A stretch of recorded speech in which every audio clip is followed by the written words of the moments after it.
wabarakatuh. Waalaikumsalam warahmatullahi wabarakatuh. Gimana kabarnya hari ini anak-anak?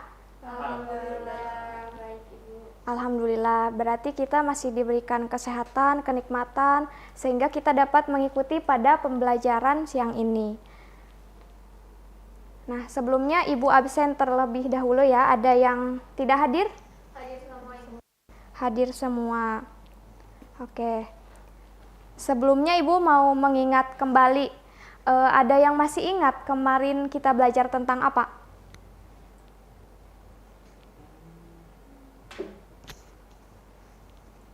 Belajar tentang proses terjadinya pertumbuhan dan perkembangan, Bu. Ya, kemudian ada lagi? Perbedaan pertumbuhan dan perkembangan, Bu. Ya, ada lagi? Perkecambahan pada tumbuhan.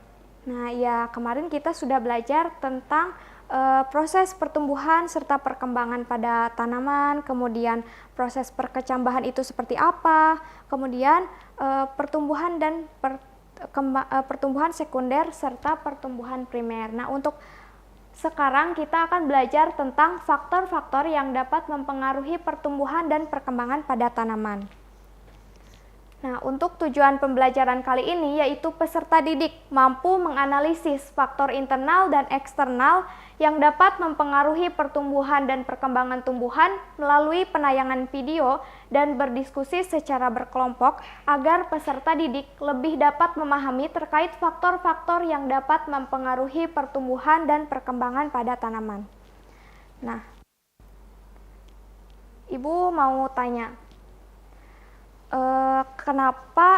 mengapa tumbuhan itu bisa tumbuh dan berkembang? Kenapa? Coba. Karena selalu disiram dan dikasih pupuk, Bu. Ya, kemudian? Karena tanahnya subur, Bu. Ya, ketika tanaman itu tumbuh dan berkembang itu karena adanya air, karena disiram, kemudian karena diberi pupuk dan lain-lain. Nah, ada yang tahu mungkin beberapa faktor yang dapat apakah kalian tahu faktor-faktor yang dapat mempengaruhi pertumbuhan dan perkembangan? Ada, Bu. Ya, Yana. Faktor internal seperti gen, terus faktor eksternalnya seperti cahaya, matahari, nutrisi, sama pH.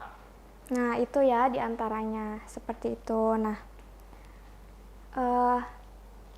kenapa sih kita belajar tentang faktor-faktor yang dapat mempengaruhi pertumbuhan dan perkembangan pada tanaman? Karena dengan kita belajar ini, ketika nanti kita menanam suatu tanaman, kita jadi tahu gitu, oh ini tuh kurangnya apa. Misalnya misalnya tanamannya layu, kita harus seperti apa gitu. Jadi tanamannya itu bisa tumbuh dengan subur gitu. Nah, untuk selanjutnya Ibu akan kasih pretest. Untuk soalnya Ibu sudah kirim di link grup ya. Untuk itu silahkan kalian kerjakan, waktunya 3 menit cukup? Cukup. Oke, dimulai dari sekarang.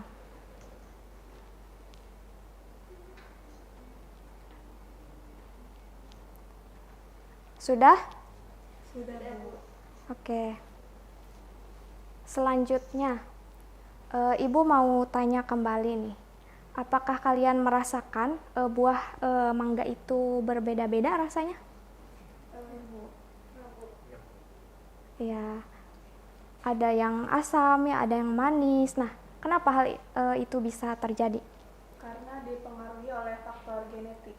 Ya, karena bisa dipengaruhi oleh faktor genetik, di mana faktor genetik ini merupakan faktor turunan yang diturunkan dari induk kepada anaknya. Misalkan induknya buahnya asam, berarti keturunannya pun akan asam. Tuh. Selanjutnya Ibu sebuah video.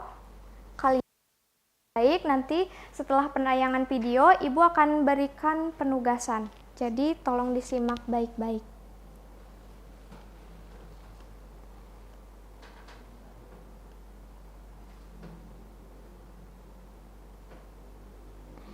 Untuk video yang pertama, begini nih akibatnya kalau beli snack yang berantakan. Makanya snackin yogurt aja. Bikin yogurt creamy, manis buahnya pas, Sebentar ya, iklan terlebih dahulu. Nah ini, coba kalian simak baik-baik.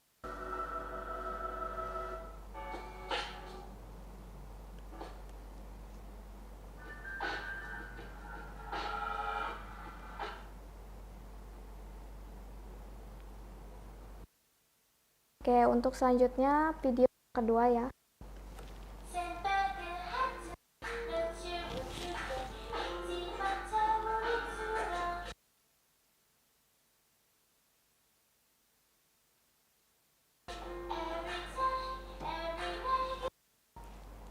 Nah, kalian sudah menyimak videonya tadi, mungkin akan beberapa timbul pertanyaan. Kenapa kok bisa tanaman itu tumbuhnya membelok ke arah datangnya cahaya? Kemudian untuk video yang kedua itu kan buah alpukat yang mentah disatukan dengan buah pisang yang matang itu menjadi matang. Nah, kenapa? Faktor apa yang dapat mempengaruhi hal tersebut? Untuk itu, Ibu akan memberikan penugasan kelompok. Untuk kelompoknya, Ibu akan bagi jadi 2 kelompok. Kelompok 1 Andini, kelompok 2 ada Yana sama Dera. Silakan untuk berkumpul dengan kelompoknya masing-masing.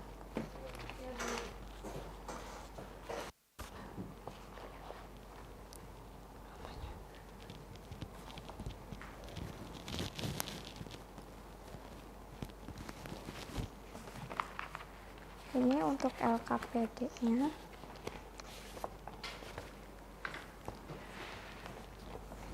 Nah, untuk itu sudah mendapatkan LKPD-nya. Kalian lakukan tulis identitas terlebih dahulu. Di sini ada diisi identitas terlebih dahulu. Di sini ada nama, kemudian kelas, namanya sesuai nama kelompok ya. Kemudian di sini ada tujuan pembelajarannya. Kemudian dasar teori bisa dibaca.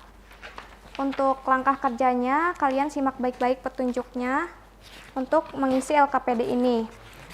Kemudian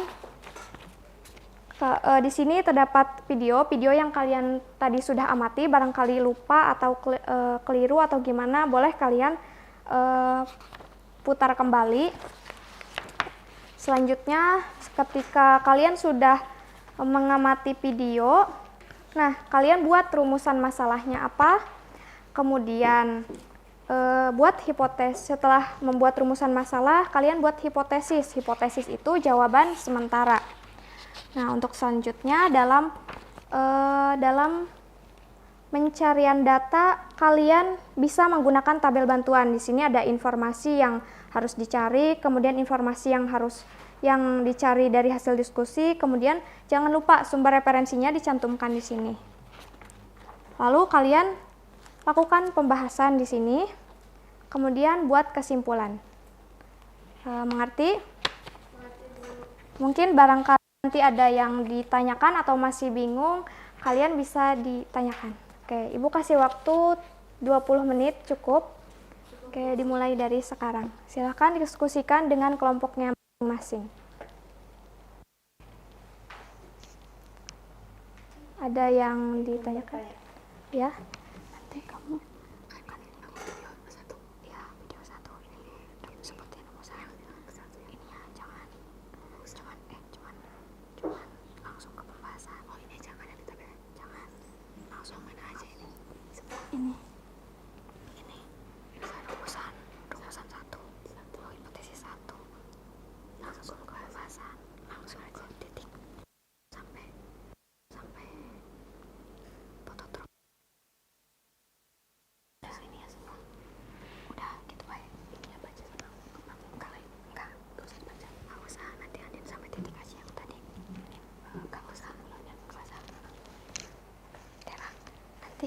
Kan kelompok 2 ya? Iya. Nanti hipotesis rumusan masalah 2, ini yang hipotesis 2, langsung ke pembahasan. Ini kesimpulan. Jangan dah. Langsung ke pembahasan. Mana sih? Ini. Nah, langsung ke pembahasan. Proses pematangan buah gas etilen sampai alpukat. Sampai ini aja. Dikit baik. Nanti buat kesimpulan mah ada di grup ya. Iya. Oke, gimana? Udah selesai? Sudah Bu. Oke, silakan untuk kelompok 1 maju ke depan, presentasikan hasil diskusinya.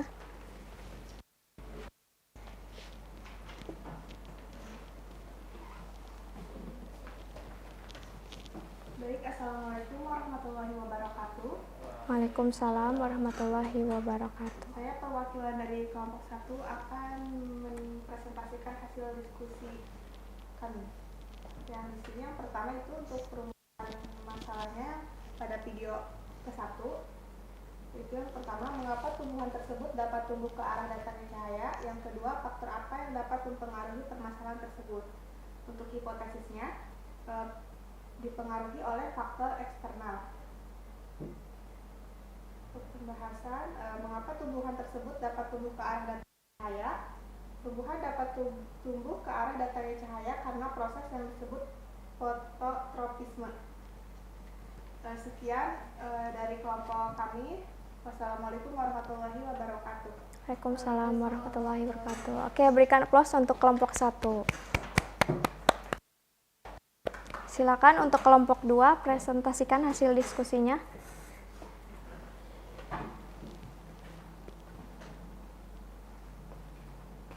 Baik, saya perwakilan dari kelompok 2 akan mempresentasikan hasil diskusi kami.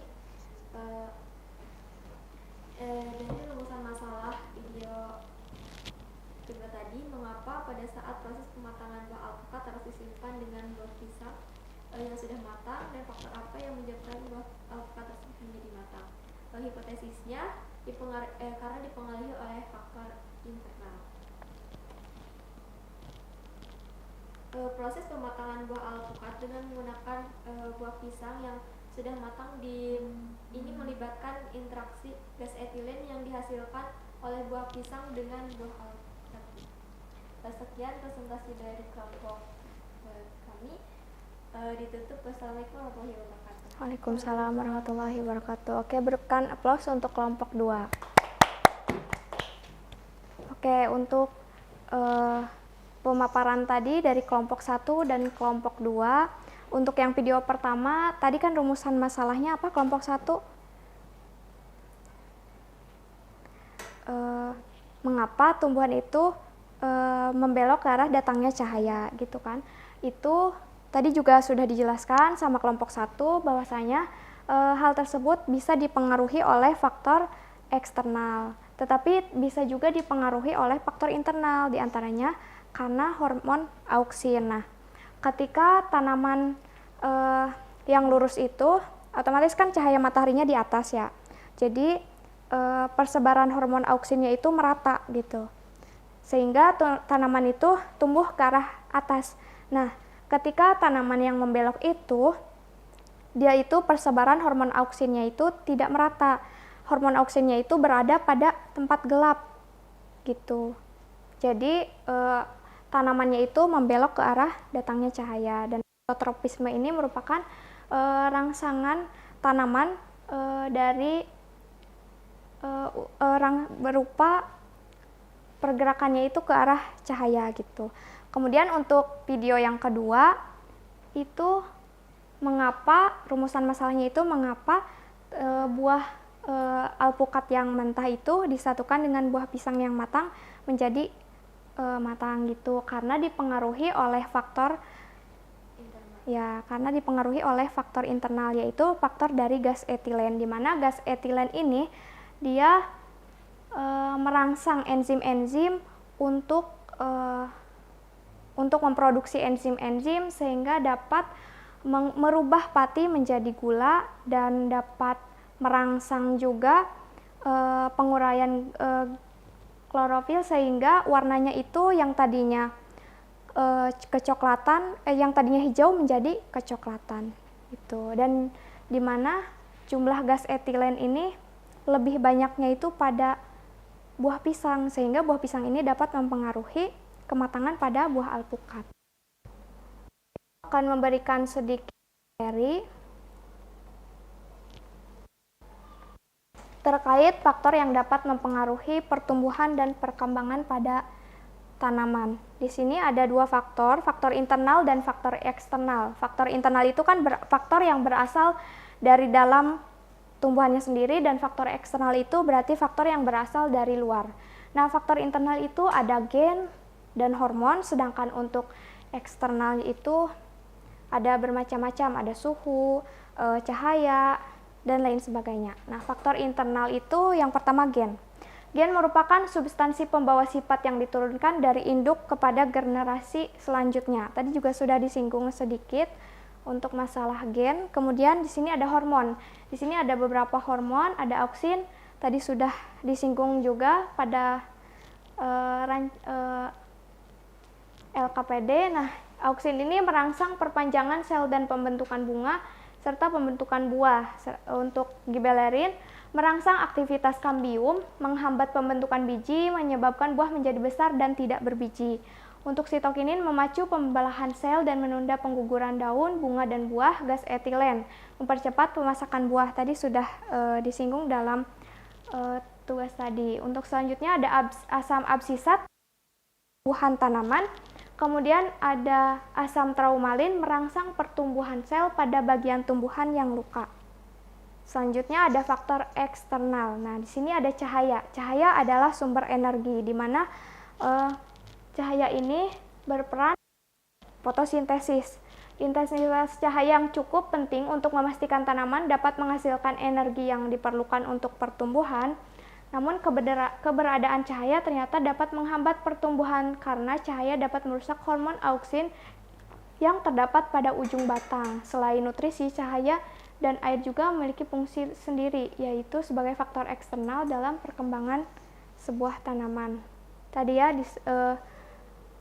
dapat merusak hormon auksin, diantaranya tadi yang sudah disinggung dalam lembar kerja. Selanjutnya ada nutrisi, ada makronutrien dan mikronutrien. Nah, makronutrien ini merupakan unsur yang banyak dibutuhkan oleh tanaman. Namanya juga kan makro, itu besar berarti ya. Di antaranya ada nitrogen, fosfor, kalium, dan lain sebagainya. Serta ada mikronutrien, yaitu unsur yang dibutuhkan lebih sedikit oleh tanaman dibandingkan dengan makronutrien. Di antaranya ada seperti besi, mangan, seng, tembaga, dan lain. Selanjutnya ada suhu. Nah, suhu optimum. Setiap tanaman memiliki rentang suhu optimal untuk pertumbuhan. Suhu yang terlalu rendah atau terlalu tinggi dapat menghambat aktivitas enzimatik dan metabolisme.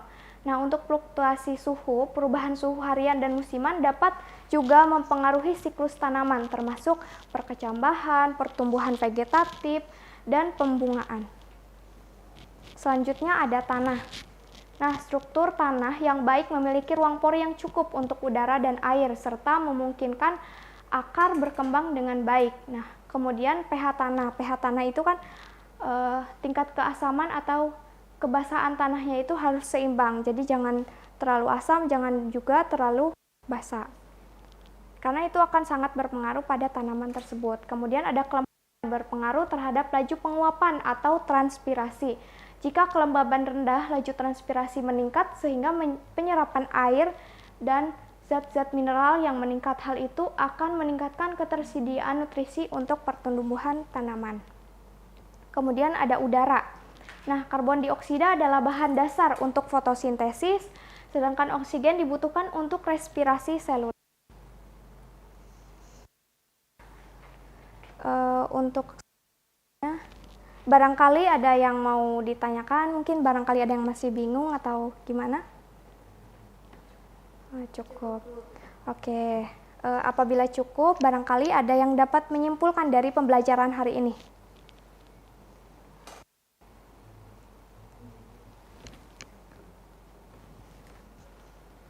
Oke, Dera, kan bisa. Jadi kesimpulannya itu faktor yang mempengaruhi proses pertumbuhan dan perkembangan pada tumbuhan yaitu bisa dari faktor internal dari dalam dan faktor luar yaitu eksternal. Faktor internal ada gen dan hormon, faktor eksternal itu suhu, cahaya, pH, dan nutrisi. Ya, Tadi sudah disinggung sama Dera ya, faktor yang dapat mempengaruhi pertumbuhan dan perkembangan pada tanaman itu ada faktor internal juga faktor eksternal. Faktor internal itu ada gen, hormon, faktor eksternal itu ada suhu, cahaya, tanah, kelembapan, udara, dan lain-lain. Oke, gimana pembelajaran hari ini? Apakah menyenangkan? Apakah seru? Apakah membosankan? Menyenangkan. Oke, Ibu akan memberikan untuk soalnya Ibu sudah kirim di grup ya. Silahkan kalian kerjakan. Ibu kasih waktu 3 menit mulai dari sekarang. Oke. Selesai? Oke, selesai. Pelajaran selanjutnya kita akan mempelajari tentang pertumbuhan dan perkembangan pada hewan dan juga manusia. Untuk itu kalian bisa mencari sumber literatur terlebih dahulu, baca-baca terlebih dahulu untuk memudahkan kita dalam proses pembelajaran selanjutnya. Cukup sekian dari Ibu, kurang lebihnya mohon maaf. Ditutup. Wassalamualaikum warahmatullahi wabarakatuh.